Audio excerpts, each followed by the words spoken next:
Hello and welcome to the channel. This is our game Warboard Tactics, and today I will be putting in the Fog of War feature. So earlier in development, I had come up with 4 shaders, one for each player, and this shader would basically color swap whatever faction that player was playing with a new color that that player wanted to be. I haven't really done a lot of work with shaders, so this is probably as basic as it gets. Now, earlier in another game that I was working on, I had used a shader. It was like a 2 shader kind of combo. One would hide and the other one would reveal that previous shader. So I knew I was going to be needing that for Fog of War in the future, and that's why I added this into the color swap shader. So now all I need to do is just grab that other vision shader and copy paste it into a shader in this game. Then I just make a material with it, and now we need to go into, I think, my tile prefabs, and we need to add an image and then put that material on that image as the mask for our units.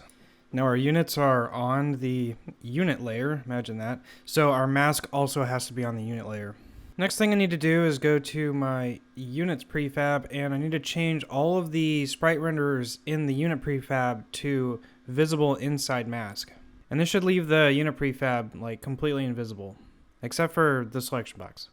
If all goes well, it should look exactly identical to how it looked before. And to make sure that anything is actually happening, I'm just gonna find a tile that a unit is on, and I'm gonna turn off the mask, and yep, there we go. Now we just deal with the top of his head getting cut off. There's 2 ways I can go about this. One is to attach a big mask to each unit, and then as it moves, that mask just kind of shows you the unit's vision, but you have to have an image the exact size of the unit's vision that you want it to be. The other way, which I'll probably end up doing, is crud. Yeah, so it turns out my viewport mask doesn't work anymore because everything else is masked and it's above the layer.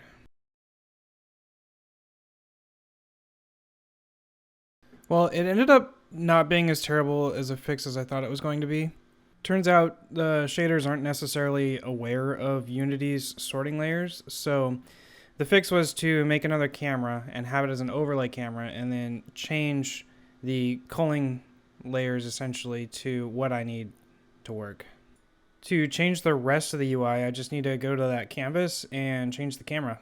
So with the rendering working as I would like it to, I just need to add another material because this little doohickey here needs a material with the mask on it to know that it needs to get rendered essentially. So I just duplicated one of these color shaders and threw it on there. The last issue is this zooming in and out. I just needed to create another reference for this new camera and change the size the same way I changed the size of the main camera.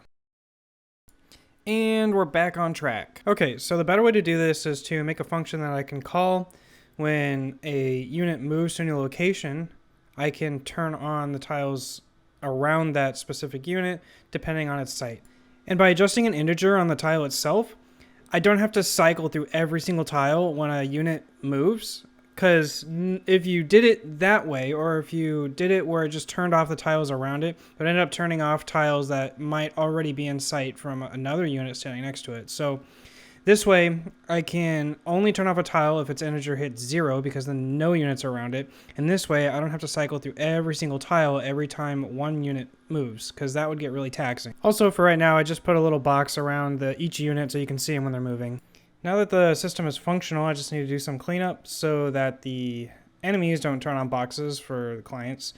And a more complicated way would be, so the server doesn't even send each client where hidden units are until they're in a tile or will end up in a tile that player can see. Alright, now I'm going to do a little cleanup because this looks pretty bad. Alright, in order to clean it up a little bit, I'm going to go into my tile prefab and I'm going to take this mask and I'm just going to move it up so that it encompasses an entire unit if a unit were to stand on it. Now I'm going to change the fog layer and I'm going to move it down a few layers so that it sits underneath the units. And then I'm going to make sure that it has no interaction with the mask anymore. Now I've got something that looks a little like this. We can see our unit, but the fog is still on, so I need to now change the fog manually depending on the tile site. So what I'm doing here is I'm creating a byte, which I'm going to be adding to or subtracting to, basically to turn on or off from like a fade perspective. So this fog is going to fade in and out depending on if that mask is on or off. And then I'm just going to make my references, and then I'll go back in Unity, set the reference. Then after some testing, this is what it looks like with the correct code. Oh, okay, hold on.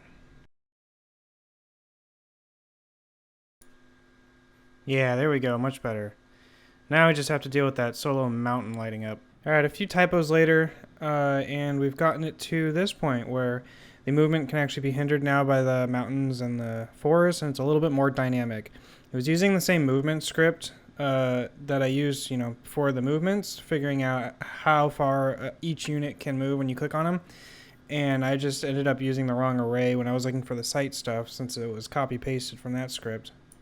Lastly, I'm just going to add a little bit more touch to it. So I'm creating a variable which I'm going to set based on the distance the tile is to the unit, and then the fade will be relative to that distance.